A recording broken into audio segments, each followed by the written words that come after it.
Merhabalar, Elif'in mutfağına hoş geldiniz. Bugün sizlere çok pratik bir şekilde hazırlayabileceğiniz ve çok lezzetli olan fırında yumuşacık beyaz et tarifimi paylaşmak istiyorum. Kabımın içerisine 1 su bardağı sulu kısımlarıyla yoğurdu alıyorum.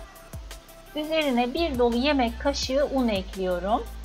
1 çay bardağından yaklaşık 1 parmak kadar eksik sıvı yağ, yeteri kadar tuz, yeteri kadar toz biber ve karabiber ekliyorum. Karıştırıyorum iyicene.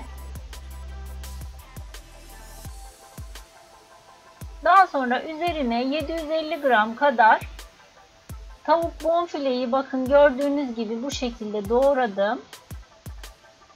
İyicene yıkadım ve süzdürdüm. Sosumun içerisine ekledim. İyice karıştırıyorum.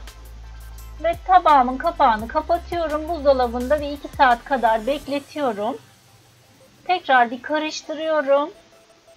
Daha sonra borcama tek sıra halinde tavukları diziyorum.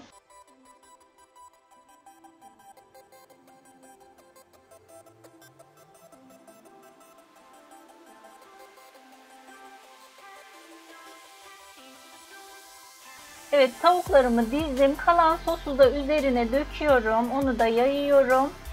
Daha sonra 200 derecelik fırında yaklaşık 45 dakika kadar üzeri kızarana dek pişiriyorum. Bakın fırından çıktı. Kenarındaki yanık kısımları görüyorsunuz ama tavuğum yanmadı. Sadece sosu kenarlardan yanık yanık gözüktü. Merak etmeyin, tavuk yanmıyor. Nar gibi kızardı ve yumuşacık oldu.